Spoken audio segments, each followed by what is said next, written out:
Interativo, no programa de hoje nós vamos dar continuidade a uma série de entrevistas sobre dependência química. E nós estamos aqui com o terapeuta do Projeto CRE, Guilherme Soares Neto. Guilherme, primeiramente eu quero estar te agradecendo por você ter aceito estar participando do canal Quest Interativo. E eu quero saber aí, quem é Guilherme? Obrigado, Elaine. Primeiramente, eu que agradeço a oportunidade de estar participando dessa série de entrevistas. Bom, o Guilherme é mais uma pessoa que dedicada, que teve sua passagem, seus momentos difíceis, e teve a clínica Projeto CRE, foi marcante na mudança da minha vida. Marcante, ela mudou totalmente a minha trajetória de vida, a minha forma de enxergar o mundo, e muda até hoje, né? Eu sempre digo que nós, seres humanos, somos seres em construção constante, nós não estamos prontos. Isso é inclusive um princípio cristão, não é? Sempre estamos numa transformação, numa busca, num algo, e procurando ser melhores pessoas, melhores pais, melhores irmãos, melhores filhos, melhores profissionais, e essa é a busca incessante. E o Projeto CRE foi a guinada na minha vida. Eu cheguei aqui no ano de 2011, por muitas vezes conheci também, naquela época, era a chamada Casa de Recuperação, não é? A legislação não era algo muito forte na área de quem cuidava de dependência química.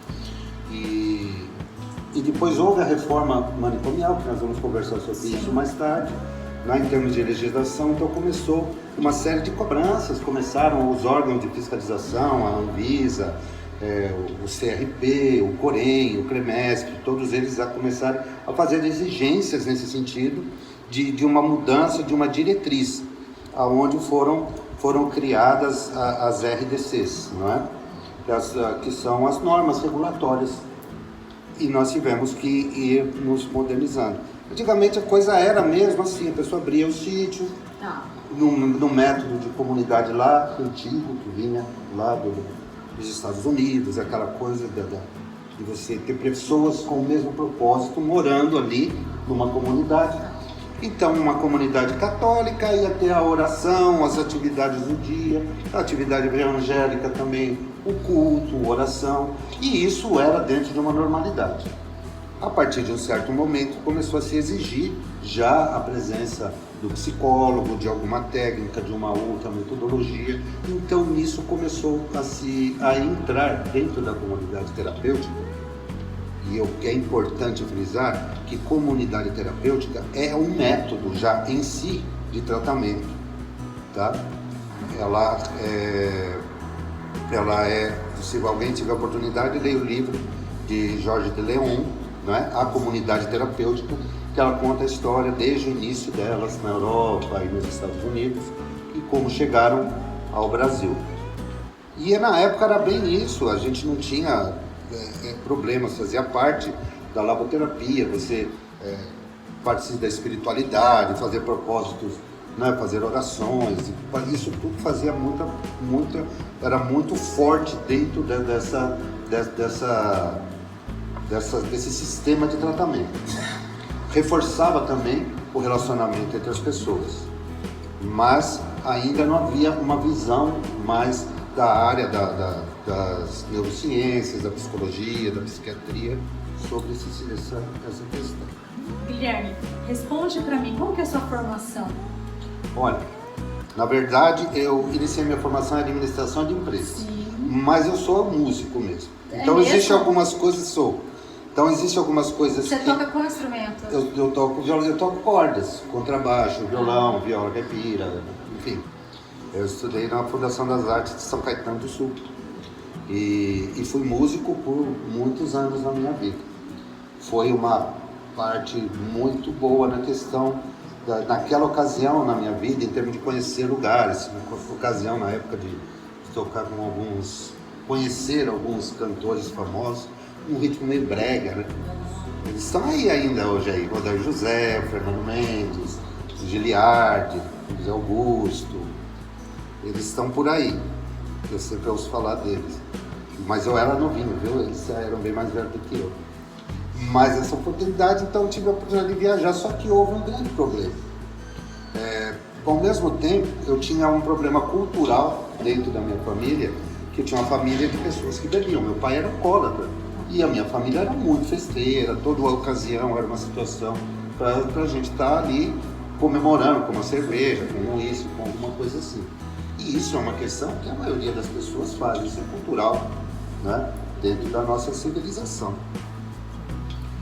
Mas eu me tornei alguém que bebia demais, vamos falar assim, eu tinha uma tolerância ao álcool muito alta, então eu bebia bastante. E quando eu ia tocar, eu não podia demonstrar que estava embriagado. Sim. Não é? Eu ia tocar para centenas, milhares de pessoas num show, alguma coisa desse tipo. Dentro de algo um pouco mais profissional. Então eu descobri que o uso de uma outra, comecei a misturar duas substâncias. O álcool ele é depressor, ele deixa a gente meio mole, e a cocaína me estimulava.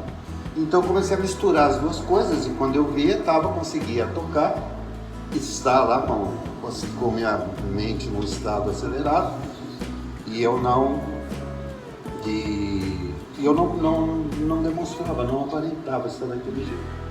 E isso me trouxe me levou a um problema com o álcool, de consumo abusivo de substância. Então, ou seja, naquele que era o meu sonho de infância, que eu realizei, estudei para ser, acabou se transformando no problema, na doença que me mudou totalmente a minha vida, não é? Que trouxe vários percalços, se transformou a perda total de controle, até que um dia eu vim aqui em Biúna, vim conhecer aqui o pastor Luiz, o pastor Jorge já era coordenador, era novinho, inclusive depois eu tenho algumas fotos. Manda pra gente, até mesmo de você tocando, se você tiver tenho de você fotos, tocando, manda pra sim. gente. Tem fotos minhas com o pastor Jorge. Foto, vídeo também. Né? Eu magrinho, então a gente tem bastante coisa lá para mandar. Quando era o começo da estrutura, então tinha muita plantação de milho, coisa para fazer, aquela coisa toda. Então quer dizer que você chegou no Projeto Crer como um dependente de álcool. Com álcool e drogas. Tá. Na verdade eu já estava usando outra substância mais forte. Já estava usando crack. Mas a substância em si, ela é o que menos importa. O que importa é o quê? Já havia instalado em mim um descontrole emocional, uma série de problemas dentro de mim que precisaram ser tirados pouco a pouco, com o tempo, e até hoje ainda existe o tratamento. Até hoje existem coisas a serem resolvidas dentro de mim. E dentro de todo ser humano, ele funciona da mesma maneira. Sim. Entendeu? É uma manutenção. É uma manutenção constante. Bom, querendo falar sobre o método. Então, Guilherme, mas antes da gente falar sobre o método, você passou pela clínica, vamos dizer assim, você teve uma mudança de vida ali, uma mudança de comportamento dentro da clínica. Sim, na verdade, demora um certo tempo, tá? Isso é uma experiência até para quem é um familiar de algum independente, né? De alguém com problema de álcool e drogas, eu faço essa diferenciação. Daqui a pouco eu vou te falar. E entre o próprio usuário, não é? De substância, dele entender que ele está sendo tratado, não é? Uma coisa é ele falar, olha, eu vou para a clínica. Outra coisa é a esposa dele falar assim, você vai para a clínica porque senão eu vou te deixar, né? Então ele vai, mas ele não quer ir. Ele está indo para não perder o casamento, não é? Ou do filho que fala que um pai decide, uma mãe decide, ele vai falar assim, olha, não tenho mais espaço para você aqui enquanto você usar substância, enquanto você usar droga. Você vai ter que se tratar e vai. E eu vou te levar para um lugar adequado, que te trate bem, que não haja maus tratos, que haja desse jeito. E ele chega na clínica, não é?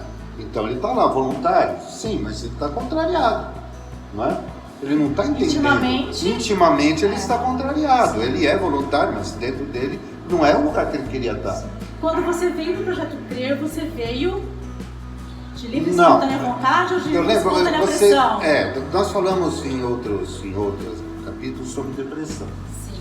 Então, o uso de substância, o uso de cocaína, o uso de crack, o uso de álcool, conforme, dependendo de um certo grau, ele causa uma profunda depressão e uma grande vergonha. Por quê? Porque nós começamos a perder nossa capacidade produtiva, nós começamos a perder a forma que nós nos relacionamos socialmente com as pessoas, fica alterada, não é? Nós nos tornamos, às vezes, até criaturas antissociais,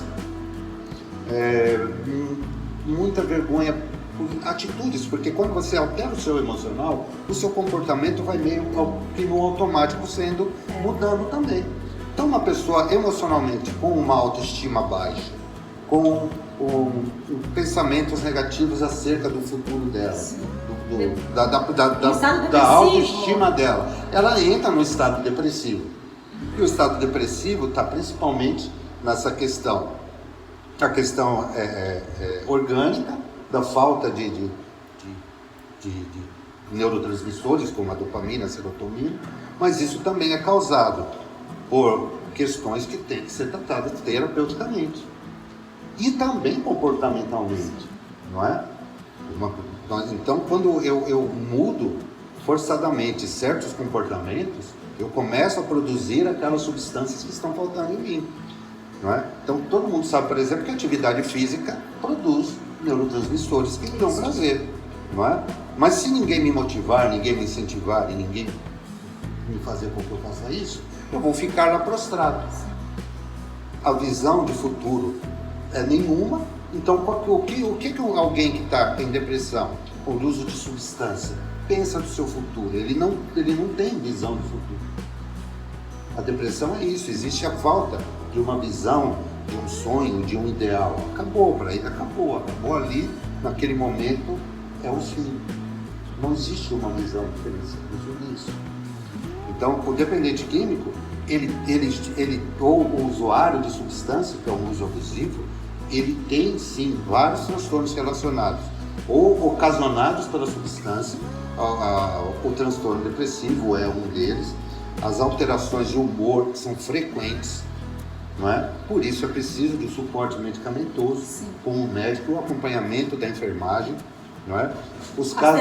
As terapias são fundamentais, tanto as em grupo, que é onde nós abrimos ali o leque de pensamentos, cada um de nós tem uma visão, um jeito de trabalhar todo o seu. O terapeuta Jorge tem um jeito de trabalhar, o terapeuta Ricardo, eu tenho o meu, e tudo isso cria dentro deles ali, no dia, conteúdo, uma forma de se questionar e de se pensar, e ele vai levar isso para dentro do set terapêutico com a psicóloga Rose ou com a psicóloga primária, e ali eles vão começar a pensar, olhar para dentro de si. Todas as atividades são voltadas através das orientações, das atividades, dos sentimentos, ainda que sejam negativos, ainda que se crie ali dentro um sentimento de contrariedade, um sentimento de não concordância com algo ou de revolta, ele vai levar isso no setting terapêutico, onde ele vai ser questionado a encontrar suas respostas. Guilherme, quais são os métodos que vocês utilizam de terapia? Olha, o método básico, isso em qualquer clínica, comunidade, hoje ele é chamado convívio entre os pares. Tá. O que é o convívio entre os pares? São pessoas convivendo ali numa microsociedade. Então elas têm tarefas, elas compartilham momentos, acomodações. Então elas têm momentos de confraternização, momentos alegres e tem momentos de conflito. Sim. Dentro desses momentos de conflito, elas alteram o seu comportamento. Elas já estão lá e elas já fazem uso de substância por não terem um controle adequado sobre suas emoções. E isso é refletido através do seu comportamento. E isso se manifesta nesse convívio entre os pares em todas as atividades que são desenvolvidas. Através da observação dos terapeutas dessas alterações e da nossa percepção, do nosso conhecimento, nas reuniões que nós temos periódicas, nós levamos isso ao aos psicólogos, e dentro da equipe a gente começa a desenvolver ali o plano individual de atendimento. Que são os tratamentos, no Que caso. são, exatamente, olha, esse aqui precisa de algo mais voltado para uma espiritualidade, esse aqui ele tem dificuldade em déficit de atenção, ele não consegue prestar atenção muito tempo numa determinada reunião, ou não tem atenção por certo assunto. O Guilherme, e os tratamentos oferecidos pela clínica, eles são voluntários, né? Sim, os tratamentos são voluntários. Tá. Os Quer tratamentos dizer, são voluntários. O paciente aí ele pode aceitar ou não? Sim, a aceitação difere da voluntariedade. Tá. Lembra que eu te disse? Sim. Voluntariedade. Então, por alguma pressão em casa, ninguém levanta o braço e fala, Sim. olha, eu estou indo para a clínica. Isso é muito raro. Quando acontece isso, em muito pouco tempo, ele sai daquele quadro depressivo, daquela situação vergonhosa, eu já estou bom e vou embora. Existem certas normas que são reguladas, não é? Por exemplo, ele vem voluntariamente. Ele tem que ter um responsável, um familiar que seja responsável. A não ser que ele mesmo se pague, more sozinho, seja realmente o que a gente chama de auto-internato, auto-voluntariado. Então ele tem um responsável. Então fala, olha, eu quero ir embora. Tá bom? Eu tenho 48 horas, 24 horas para notificar a família dele para vir buscá-lo. Porque pode acontecer alguma coisa nesse caminho. Então a família dele é notificada e ela vai lá. Enquanto isso a gente tenta. De repente ele muda de ideia. A família chega, conversa com ele resolve ficar. Ou então pega e vai para casa, a família dele pega e leva ele e ele volta para casa. Né? O que não é o mais eficaz. E a gente sempre quer que ele conclua o tratamento, que ele tenha uma alta terapêutica, uma alta de toda a equipe, não só médica, né? Sim. Ela vai ter uma alta médica, uma alta psicóloga, uma alta terapeuta e volta para casa ao fim do seu As tratamento. atividades que é oferecida pela clínica, ele pode querer ou não querer fazer ou não? Ninguém pega ninguém pelo braço para fazer nada. Isso é muito importante a gente Mas deixar não, isso. nenhuma atividade é obrigatória. Tá. O camarada ele pode simplesmente pegar, sentar lá e falar, eu não vou fazer nada. Então, tá bom, pode sentar então, você quer dormir, o que você quer fazer? Você não precisa limpar o quarto do lixo. Então você espera ali, depois. Entendeu? Nada é obrigatório na clínica. Isso tudo é sugerido. Né? Então nós vamos. Quando ele toma essa postura, é a hora dos terapeutas entrarem em ação. Sim. Daí nós vamos abordar o pastor Luiz, o que está acontecendo? Você não quer participar? Por trás desse comportamento tem uma outra coisa por trás, exatamente. que ele vai pegar e vai falar, não, eu estou querendo falar com minha mãe, estou preocupado com meu filho, eu estou com tal problema. Então, aí a gente vai procurar ali resolver aquela situação real, de tal maneira, e também levar isso para ser tratado terapeuticamente. E quando você vê, ele está lá participando já todo animado de boa vontade, porque a gente resolveu o problema aparente que ele demonstrou no comportamento, que não era exatamente aquilo. Precisa da atenção. Esse é o diferencial. Que aí ele não consegue cumprir uma regra ou um calendário. A maioria não consegue cumprir regra. A maioria não tem dificuldade com hierarquia. A maioria tem dificuldade de manter a ordem, né? E também a questão de normas e regras. Para começar, porque já são transgressores de normas e regras. Eles fazem uso de substâncias. Tirando o alcoólatra, que é o alcoolista, né, que é o termo correto, que faz uso de uma substância lícita, a grande maioria faz uso de substância ilícita. Então ele já está transgredindo. Exatamente. Ele já é um transgressor de regras da sociedade, de regras legais e de regras até da casa dele. Então ele vai ter que entrar dentro do cronograma onde as pessoas usam regras. Mas não é só esse comportamento de seguir regras. Existe também, dentro da nossa flexibilidade, observar como ele reage a cada situação e ver essa reação como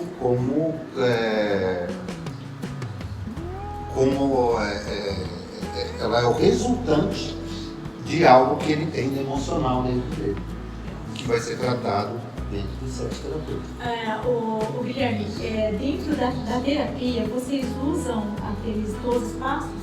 Sim, os 12 passos, eles não são terapia, tá? Tá. 12 Passos ele é um processo terapêutico. Tá. Por que a gente chama de processo terapêutico? Porque tudo aquilo que melhora a qualidade de vida de uma pessoa pode ser considerado terapêutico. Uma boa alimentação, uma alimentação saudável é terapêutico? É terapêutico. Né? Você... Fazer atividade física. Fazer atividade física é terapêutico? Claro que é, ele promove a mudança da qualidade de vida. Os 12 Passos, ele tem princípios espirituais, Sim. mas ele tem ações comportamentais. Né? Então, eu evito determinados lugares, eu decido entregar a minha vida a Deus. Todos, se você ler os 12 Passos, todos partem de uma ação, de uma decisão daquele indivíduo.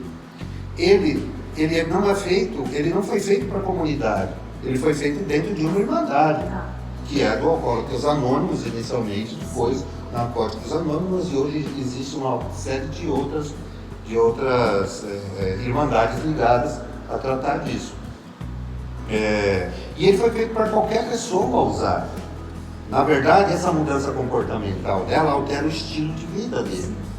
Então, um leigo pode comprar o livro azul, colocar e aplicar na sua vida e conseguir, em forma de mudança, com o suporte espiritual que ele proporciona, não é? Num dos momentos da literatura dele. E com a mudança comportamental que ele tem, ter uma melhora terapêutica, ficar abstêmio, ficar longe do uso. Então, ele é sim um método terapêutico, mas ele não é de maneira alguma uma terapia. Porque ele é auto-aplicável e qualquer pessoa pode ser aplicado. Então, ele é uma filosofia de vida, tá? Um princípio espiritual e um método de autoajuda. Então, vocês utilizam... Utilizamos como pilar. Como pilar. Né? Como um pilar, tá? Mas dentro do pilar dos 12 Passos, nós agregamos todo o conhecimento técnico que cada um dos profissionais procurou aí se aperfeiçoar, se aprimorar. São vários métodos. São vários métodos. Por isso, o que chamamos de terapia integral sistêmica, ela envolve o indivíduo, por primeira coisa, tirar o rótulo do adicto. Sim. Ninguém chama alguém com câncer de canceroso. Sim. Ninguém chama alguém com tuberculose ou tuberculoso. Quando se fala em adicto, a primeira coisa que vem à mente é algo muito negativo. Ninguém pensa em nada bom quando você chama alguém de adicto. Não é? Só se vê defeitos. Então você tira esse rótulo do adicto, põe para cá, e você começa a chamar a Elaine de Elaine, o Luiz de Luiz, o Jorge de Jorge, o Guilherme de Guilherme. Então as pessoas têm nome, têm história, todos nós viemos aqui falando um pouquinho da nossa história. Por quê? Porque nós temos história, passamos por situações difíceis, tivemos vitórias, derrotas, perdas, conquistas, e fomos mudando a nossa vida e ela está em constante mudança. E vai continuar mudando até a hora que a gente sair daqui, desse plano aqui, não é? E cada um for para o seu destino final. Ô Guilherme, falando de mudança, né? Quando nós estamos falando de mudança, é bom lembrar que você é um músico, ninguém deixa de ser músico, né? Não vou deixar de ser. Você é um músico e você é um terapeuta hoje, né? Sim. E você se especializou nisso, né? Sim, na verdade, eu exerço função dentro do projeto CREA, né? Tanto na parte comercial e administrativa, né? E auxilio nas questões terapêuticas junto com o pastor Jorge. Nós dois fundamos a Febratis. Isso nós vamos falar sobre isso. É uma federação, né? É uma federação que nós criamos devido a uma outra percepção que nós tivemos da nossa área. Nós vamos falar nisso outra ocasião, mais para frente. E também cuido de todas as questões legais, auxilio juntamente com o Pedro Henrique, com o pastor Luiz, as questões a respeito junto aos órgãos de fiscalização para a legalização do projeto. Nós vamos falar sobre vocês têm um credenciamento, na verdade, né? Nós vamos falar sobre isso depois. Guilherme, fala aí, quais são os tipos de pacientes aí que vocês recebem? Bom, nós basicamente somos autorizados pela Anvisa a receber pacientes, usuários ou que tiveram problemas com substâncias químicas, com substâncias psicoativas e que tenham comorbidades desse uso de substâncias. Eu vou te falar disso, de que tipo de tratamento, eu já entro numa parte legal também. nós temos o nosso KNAI, nossa atividade. Então, dentro da nossa atividade, que foi ali liberado, diz assim, não é? Uma instituição de tratamento psicossocial a portadores de dependência química, de serviços à saúde. Quando fala serviços à saúde, de portadores de transtornos mentais e dependência química. Então, essa é a nossa atividade. Então, teoricamente, nós poderíamos atender também pessoas que tivessem aí transtornos mentais. Mas, para realizar esse atendimento, não basta você ter o KNAI. Você tem que ter a estrutura por trás. Nós, no momento, o que nós fizemos? Não, nossa estrutura está adequada para o tratamento do dependente químico, né? Até com um determinado nível de comorbidade. Se ele passa desse nível de comorbidade, daí ele vai para o hospital psiquiátrico, ele entra dentro de outra RDC, entendeu? Nós trabalhamos dentro de uma determinada ordem regulamentar, que nos regulamenta, que é a RDC 19. Entendi. Então, vocês, na verdade, vocês desenvolveram uma metodologia que é o integral sistêmica, é isso? Me explica sobre isso. Tá. Nós não desenvolvemos, nós aplicamos. Mas espera aí. Vocês aplicam, tá? Deixa eu perguntar diferente. Como que eu pergunto? O sistêmico é uma metodologia da psicologia, né? É um método psicológico, ele veio da psicologia. Em vez de desenvolver, vocês se utilizam. Não foi Não foi inventado por nós. Não. Você disse a psicologia e eles aplicam. Nós aplicar, nós somos coisa que eles aplicam. Você me perguntou dos 12 passos. A maioria das clínicas só aplica 12 passos. Nós aplicamos 12 passos e um método terapêutico diferenciado que eu vou te Esse eu vou explicar. perguntar agora. Então, vamos lá. Guilherme, então vamos lá. Vocês aplicam dentro da clínica, Projeto CRER, os 12 passos e também aí uma outra metodologia. Explica isso pra gente. Tá. Nós trabalhamos com uma visão e uma filosofia integral sistêmica. Isso vem da psicologia. Tá? Isso tem origem também em Carl Rogers, que é a terapia focada na pessoa, centrada em né, que é o humanismo. Só que nós não somos humanistas, não é?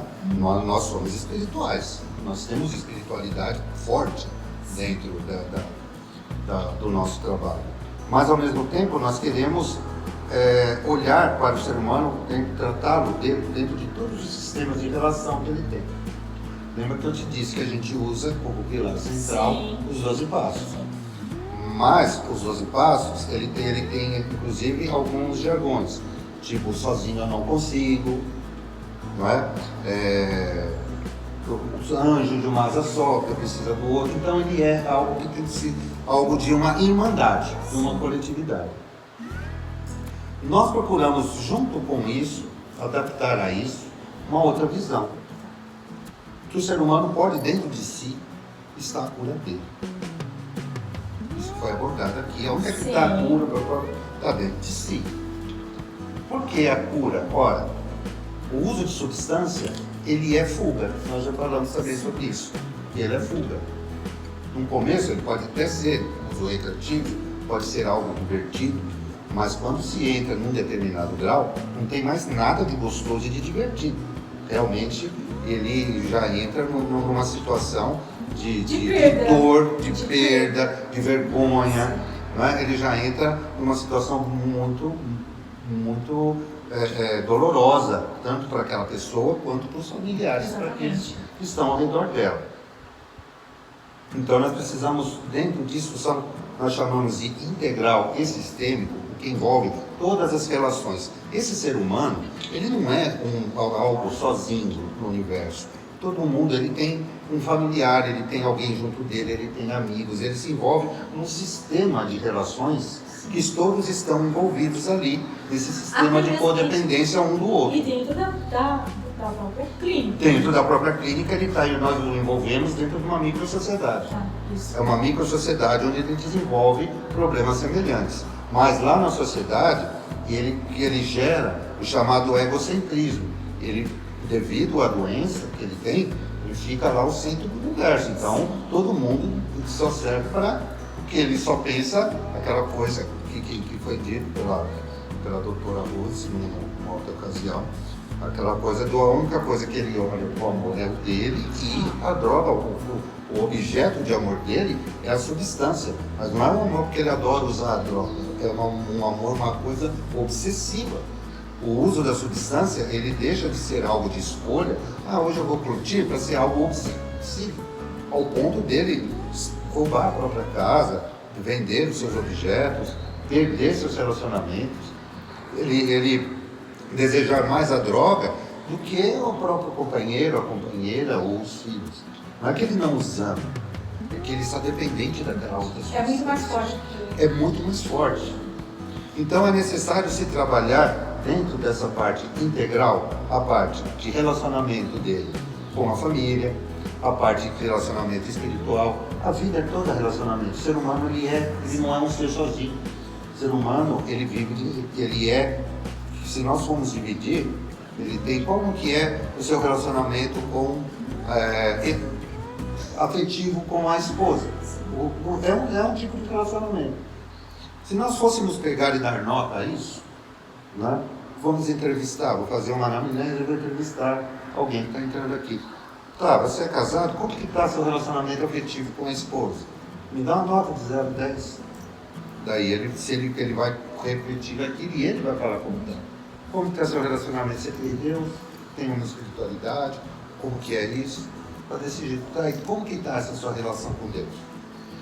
Como que está, meu relacionamento com os filhos, tá? Como que está seu relacionamento com os seus filhos? É financeiro? Como que está seu relacionamento com suas finanças, com o seu dinheiro? Está cuidando dele, está investindo, está passando dificuldade, está usando para coisas produtivas? Profissionalmente gosta do que faz? Está bem na profissão? Está desempenhando o seu trabalho? Né? Então, é muito importante a gente fazer o que a gente gosta. Então nós percebe que o ser humano, ele está todo fragmentado. Ele se fragmentou. Né? Então, é necessário, dentro de uma abordagem sistêmica, se olhar para cada tipo de relacionamento desse e se tratar isso e se trazer essa unidade novamente. E essa pessoa ela saber que ela faz parte de um conjunto, de uma sociedade, de um grupo social, e ele se sentir pertencente de novo. Eu pertenço à família tal, trazer a história de vida dele de novo, trazer as coisas que realmente são valorosas para ele. Pessoas que estão nesse nível, chegam nesse nível, eles não estão mais pensando em droga, eles não estão mais pensando em álcool.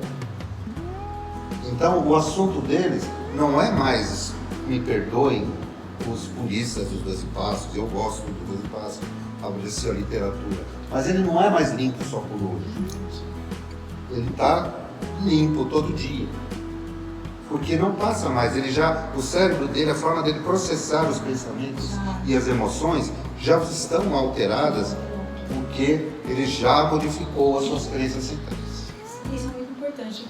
Agora, fala uma coisa, quando chega um paciente, ele vai lá, ele muitas vezes é voluntário, né, na verdade, né? Você só aceita quem é voluntário, é isso, né? Sim. Tá.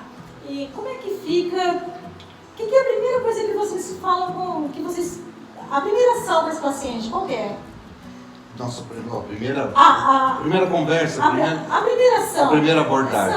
Exato. É a entrevista. Tá. A primeira abordagem é a anamnese, é a entrevista. A primeira, ela não é ela é mais informal. Temos que quebrar o gelo, ele está chegando num lugar onde ele não conhece ninguém, onde ele não sabe onde veio. Então a gente vai ter que acolher, mostrar acolhimento. Muitas vezes ele precisa de um abraço. Muitas vezes ele está lá cheirando álcool, cheirando droga, está com roupa de rua e a gente tem que pegar e tem que dar um abraço nele. Né? Então é o acolhimento mesmo. Ô companheiro, como é que tá? Vamos mudar. Daí a gente já chama, como se diz, um outro mais que é um convívio entre os pais que está mais tempo em tratamento, que já aceitou. Pega aqui, ele abraça, vem cá, companheiro, vamos ali, vamos conhecer aqui. Esse outro companheiro vai te ensinar para ele as rotinas, o dia a dia, aquele trivial de como que funciona a comunidade em si. Então ele vai começar, temos que trazer ele para essa adaptação. Esse é o primeiro passo, a primeira atividade assim, é adaptá-lo ao ambiente.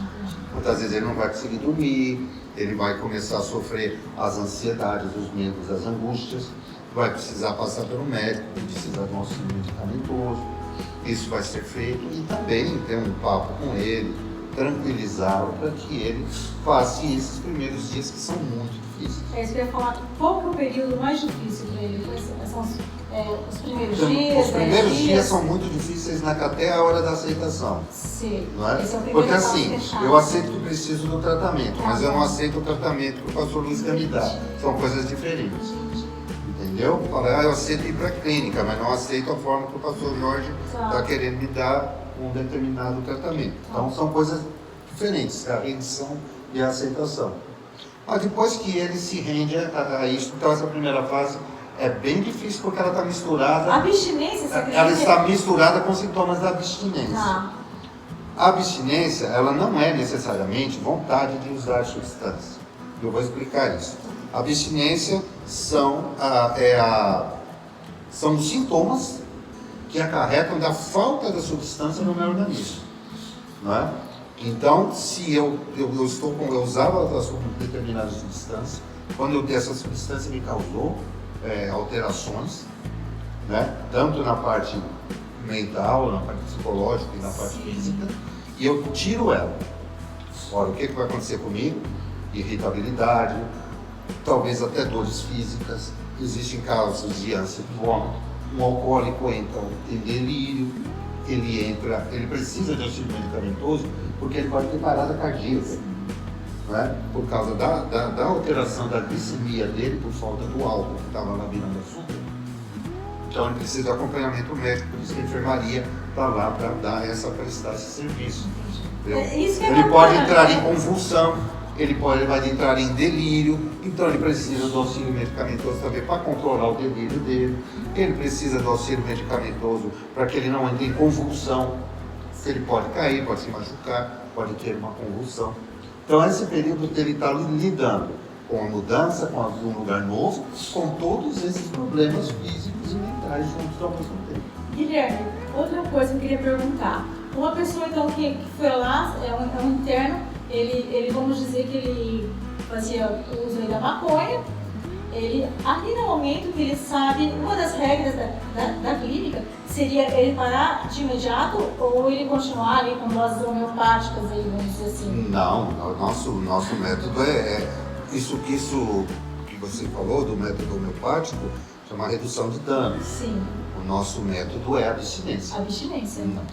O nosso método é abstinência até do cigarro também. Sim, isso que eu ia perguntar. Entendeu? Então, a clínica Projeto Crer, o que muitas vezes algumas pessoas podem encarar como algo onde aquele ansioso vai jogar sua ansiedade no cigarro.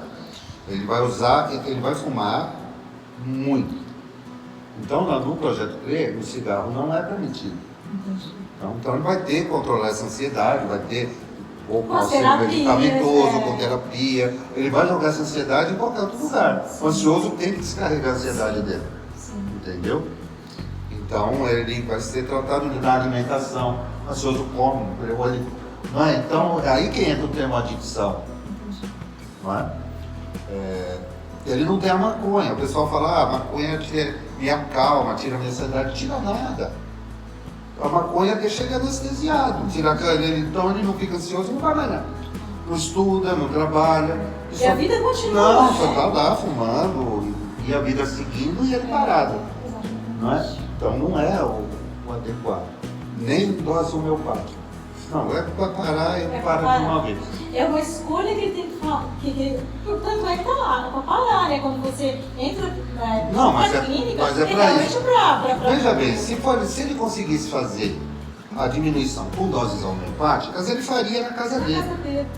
Ele não precisa, fazia no ambulatório, não, posso fumar de vez em quando. Ele até deve ter feito isso no começo do uso dele. Né? Quando ele começou a usar, ele pegava, eu só uso no fim de semana, só é um beckzinho. Né? Daqui a pouco o beckzinho transforma todo o estilo de vida dele.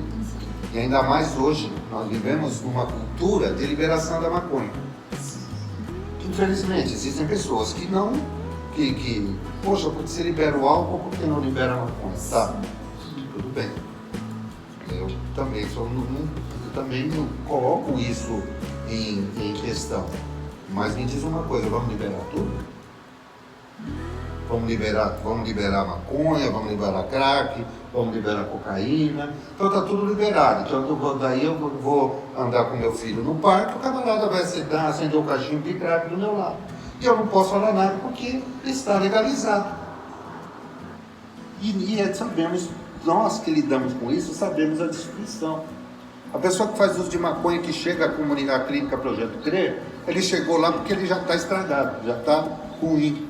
Eu não estou sabendo que aquele que faz o uso e está tendo a vida dele normal e tranquila. Esse não veio parar para mim. Quem chegou para mim é quem está mal, quem perdeu o controle. E é desse que nós vamos tratar. É verdade. Guilherme, eu gostaria que você falasse pra gente aí qual a diferença entre esse método de integral sistêmico de outros métodos que existem aí em outras clínicas. Olha, existem centenas de métodos, não é, considerados aí utilizáveis para o tratamento desse problema. Nós consideramos, quanto mais integral, quanto mais pontos de vista você tem sobre o assunto, mais você consegue abordar as várias partes da doença. Veja bem, então a doença da qual nós nos referimos chama-se adicção, não é?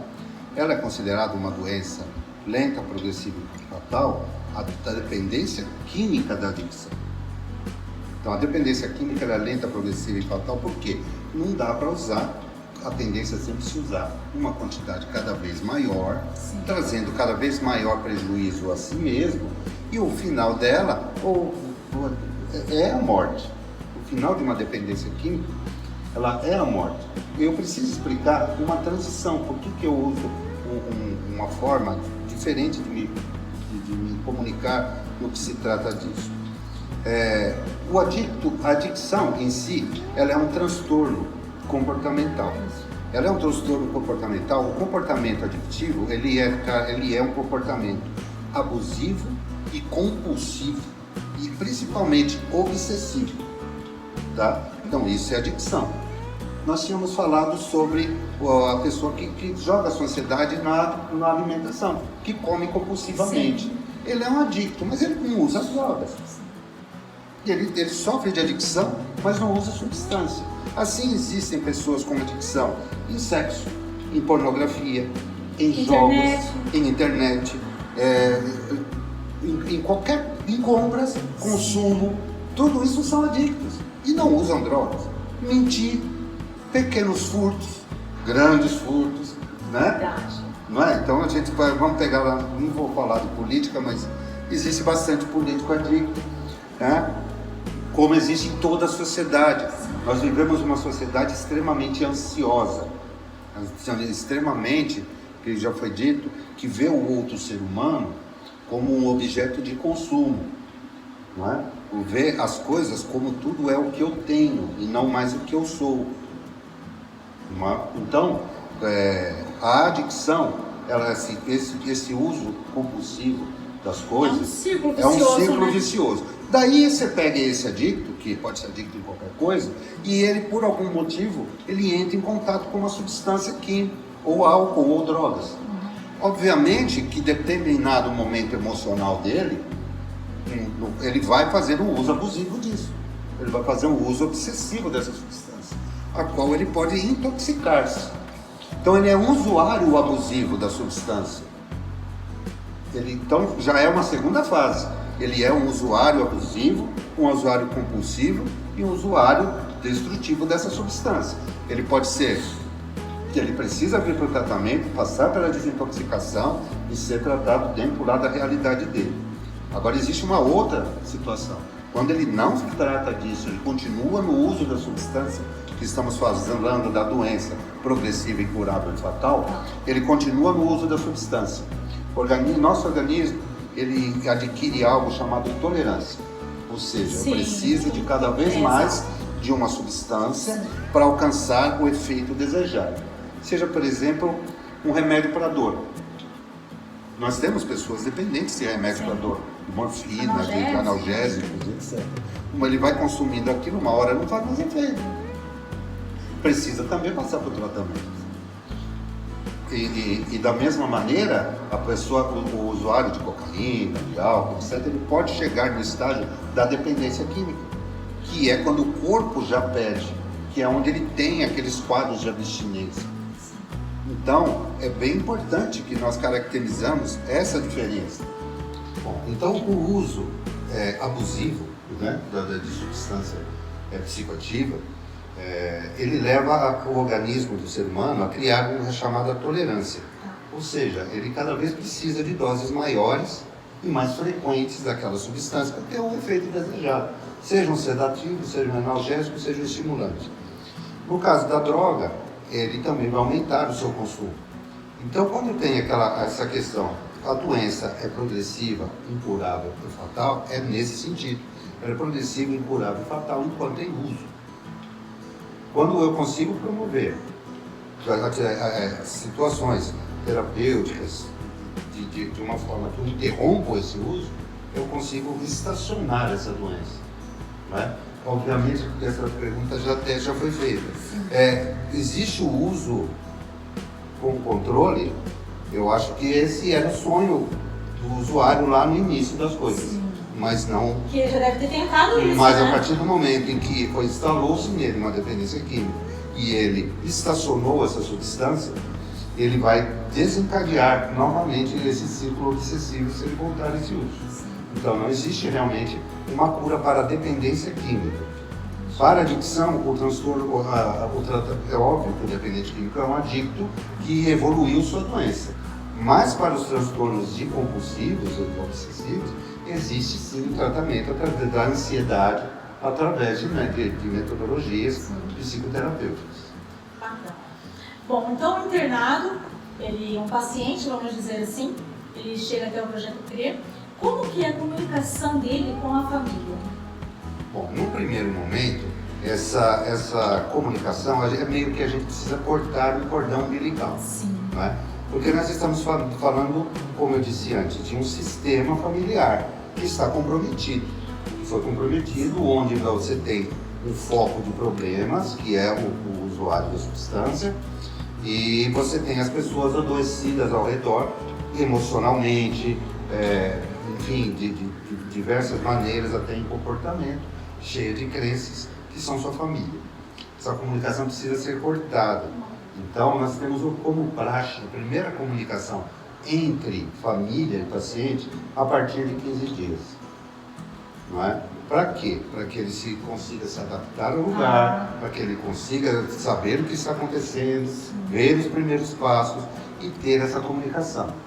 Mas, paralelo a isso, a família está já acompanhando ele, seja diretamente com os terapeutas, com o psicólogo, através de comunicação via WhatsApp, e mesmo com o grupo de WhatsApp da família, onde está ali, está todos os instantes sendo postado as atividades, né? E inclusive nós postamos vídeos de relevância para a família, para que então todo dia vocês, quer dizer, tem um grupo no WhatsApp, você inclui a família, só e, ali, a família. E você vai colocando ali as atividades. As atividades deles, eles estão indo, estão no culto, estão almoçando, estão participando de uma reunião, então vai se colocando ali para que eles acompanhem. Às vezes eles vão lá, vão cortar o cabelo, participam do culto, enfim, promovem, como a gente falou, eles pegam lá, vão tocar um pouquinho, momentos de lazer, às vezes eles estão na piscina, estão jogando bola, esse tipo de coisa para que a família, isso que alivia a família. A família sente muita culpa, né? Então existem vários tipos de codependência. Tem aquela do familiar que ele não sabe, mas ele não consegue viver sem um problema. Ele está tanto tempo com um problema que quando o filho dele já se acostumou, que quando o filho começa a sair e deixar de ser problema, ele fala, e agora? Eu sirvo para quê? Né? Porque a minha vida era viver para outra pessoa. E aquela pessoa agora, quem precisa aprender como viver é ele. Então ele precisa de tratamento, esse codependente. Então essa comunicação, primeiro 15 dias, as visitas, a primeira visita, as visitas são mensais, eles passam aí uma tarde, né? Finais de semana? Geralmente nós adotamos o segundo sábado, né? Essa visita, conforme a situação da necessidade, pode ser assistida, pode vir num dia à parte, às vezes a família não pode ver naquele dia específico. E assim se faz depois toda semana, toda sexta-feira, é o dia das ligações, onde o familiar liga mesmo por WhatsApp e fala diretamente. Pode ligar por WhatsApp, no telefone fixo ou no celular. Né? Às vezes fazemos chamadas de vídeo. Que legal. Né? Mas isso quando é uma necessidade, etc. Nós temos uma flexibilidade muito grande nessa questão da comunicação. Nós temos que ter uma percepção se isso emocionalmente vai abalar negativo ou positivamente. Tem um estudo disso, cada um. Cada caso é um caso. Cada caso é um caso, por isso que ela é individualizada. Existe um plano individual, um acompanhamento individual. Entendi. Guilherme, conta pra nós aí, como é feito aí para manter, quanto custa para manter aí um dependente químico? Em termos de valores? Em termos de valores. Olha, em termos de valores... Porque é uma equipe grande que vocês têm. É difícil eu pegar e determinar para você um custo paciente, tá? Para você ter uma ideia assim, se eu tenho por despesa da clínica fixa, entre o salário de todos os colaboradores, água, luz, enfim, todas as despesas, um valor de 20 mil, e eu só tiver um paciente, esse paciente custa 20 mil. Se eu tiver 2 pacientes, ele custa 10 mil. Se eu tiver 4, ele custa 5 mil. Hoje, para a gente poder manter, né, o paciente hoje, em média, o valor deveria estar aí em torno de 2 mil reais. E nem sempre as famílias têm essa condição. Tem essas condições. Mas esse é um valor mínimo para você dar uma alimentação adequada, você dar um serviço, de uma prestação de serviço digno, uma acomodação digna e, enfim, poder manter a estrutura da própria clínica, da manutenção e todas as coisas. Porque a estrutura já é grande também, Sim, né? é uma estrutura grande. Ô, Guilherme, vocês têm alguma ajuda do governo de São Paulo ou do governo federal? Não, nós não entramos, né, nessa grade. As ajudas são voluntárias, né? Nós não entramos na grade do incentivo, né, que foi dado para algumas instituições aí, Tá. não é? Mas ainda assim, nós esporadicamente precisamos ter aqueles acolhidos particulares que pagam para eu poder liberar a vaga social para um ou outro que não pode. Vocês recebem. Porque se eu não tiver como manter a clínica, eu não tenho como dar uma vaga social. Eu preciso ter o mínimo de condição de manter a estrutura funcionando para eu poder liberar aí uma porcentagem de vaga social para aquela pessoa que realmente quer, que vem voluntariamente, que está com problema na família e não pode pagar. Vocês aceitam doações? Aceitamos todas as doações. Qualquer tipo de doação? Que tipo de doação vocês aceitam? Olha, principalmente Recurso financeiro, recurso financeiro nas contas, né, que vamos disponibilizar. Nós aceitamos doações na forma de alimentos não perecíveis, que pode ser mandados para cá. Doações no sentido de produtos de limpeza, produtos de higiene pessoal, né? Por exemplo, eles não usam desodorantes Colombo, eles só podem usar desodorante Colombo, né? Eles só podem, né? E produtos de higiene geral mesmo, de principalmente agora com a pandemia, de limpeza, da álcool gel. Geralmente uma coisa que tem ficado muito custosa. Os valores da cesta básica aumentaram drasticamente, por mais que esteja. Então, a gente aceita também doações em espécie, por exemplo, de arroz, né? De fardos de arroz, de feijão, de óleo, de açúcar, né? Desse tipo de produto. Isso que o básico dentro da cozinha, para ajudar também, de certa maneira, a reduzir os gastos que nós vamos ter para outras áreas. Ô Guilherme, outra coisa também. Vocês aí, vamos falar um pouquinho sobre a legalização da clínica. Vocês aí possuem aí, primeiro, profissionais capacitados, treinados, né, e equipados. Vocês possuem isso dentro da clínica. E vocês têm aí todos os alvarás e as certidões. Sim. Conta pra gente, isso é um grande diferencial que vocês têm de outras clínicas, né? Certo. Ou de outros Sim.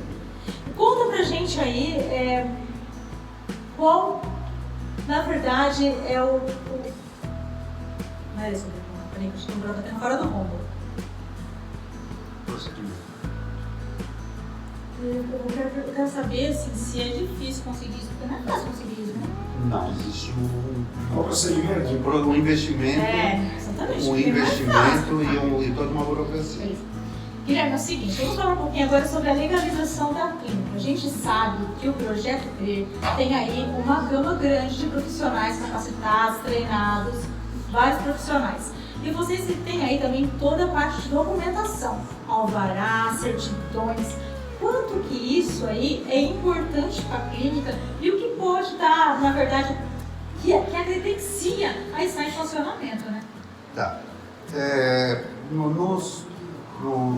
Em outros episódios, acho que numa entrevista com o pastor Luiz Israel, ele falou sobre o comércio do tratamento, etc. Infelizmente, existe ainda muitas clínicas clandestinas, não é?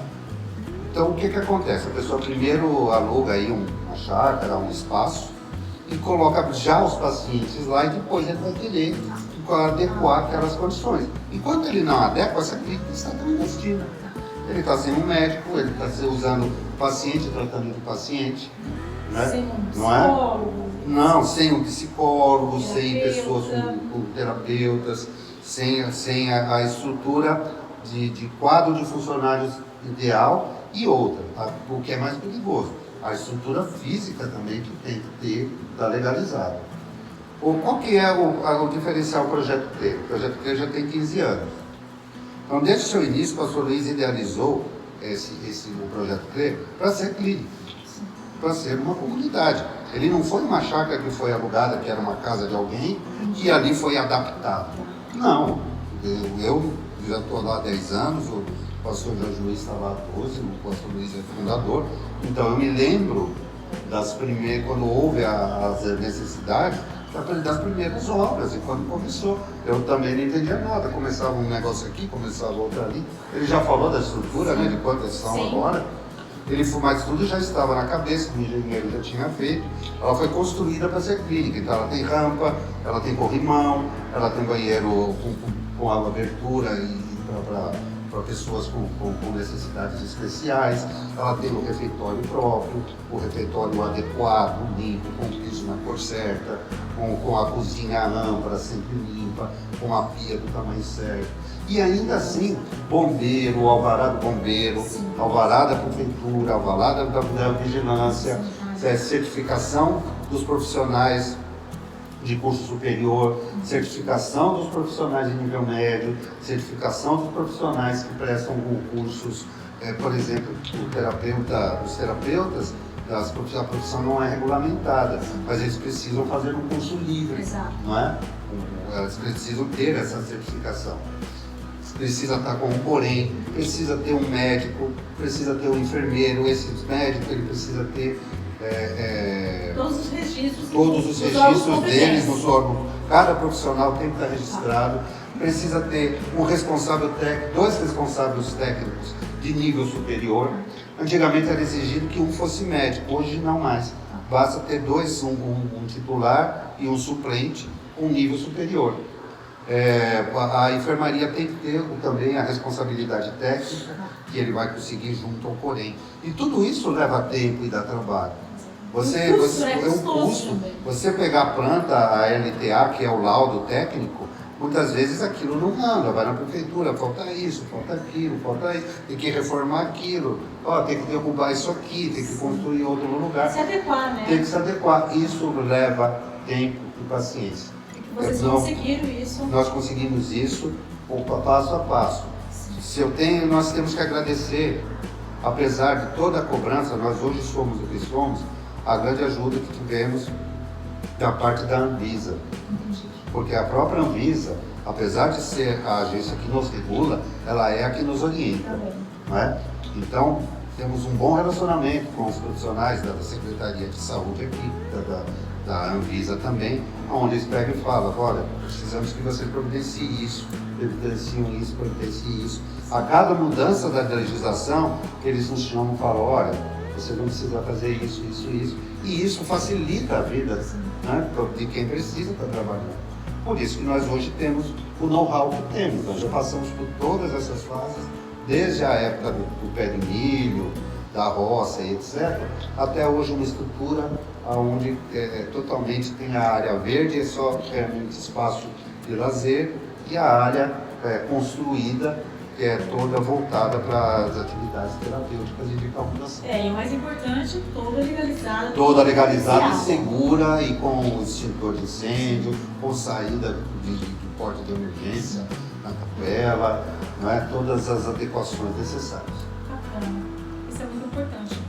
Bom, Guilherme, acho que a gente ainda tem muita coisa para se falar ainda. Eu acho que se a gente for falar de terapia aí, acho que tem muita coisa para a gente estar abordando, né? Mas nós vamos, eu espero, em outras oportunidades, aí a gente estar conversando sobre isso. Eu vou estar à disposição. Eu acho que isso é muito importante. Mais uma vez eu quero estar te agradecendo, né? Por você ter aberto aí as portas do projeto CRE, e também que você está passando aqui a sua experiência, os seus conhecimentos, né? Então nós somos muito agradecidos.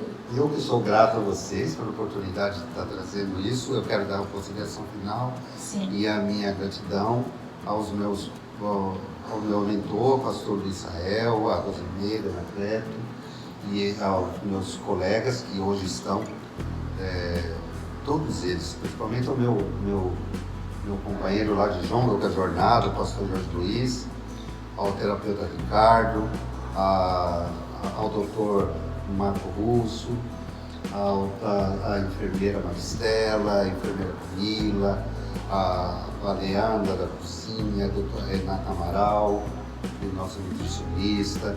Eu quero agradecer especialmente a duas pessoas que fizeram um trabalho, 3 pessoas, um trabalho fantástico conosco, que elas já não fazem mais internamente, mas continuam fazendo nos grupos de apoio, que é a doutora Miriam Oliver, que é também a doutora Sueli Reis, não é? Que ela fez, ela é referência, temos uma amizade pessoal até hoje.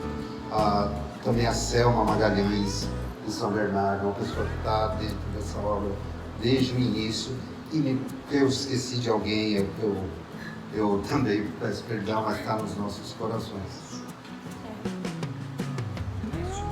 Também outro companheiro que está todos os dias, que é o pastor Clécio, que também é terapeuta, formado pela Febratis, e a psicóloga Grimária, que é a esposa dele, que hoje atua no dia a dia também lá com os nossos acolhidos.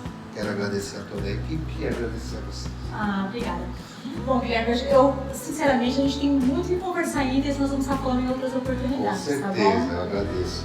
Gente, é isso aí. Eu quero pedir a você que ainda não se inscreveu no canal, que você se inscreva no canal. E também, olha, nós vamos deixar aí todos os contatos da Clínica Projeto CRE, para que você pode entrar em contato, até mesmo para doação, até mesmo estar indicando aí para quem precisa. Então vai ficar aí também, tanto na descrição do vídeo, como também no rodapé de todos os vídeos da série de entrevistas. Mais uma vez eu quero te agradecer.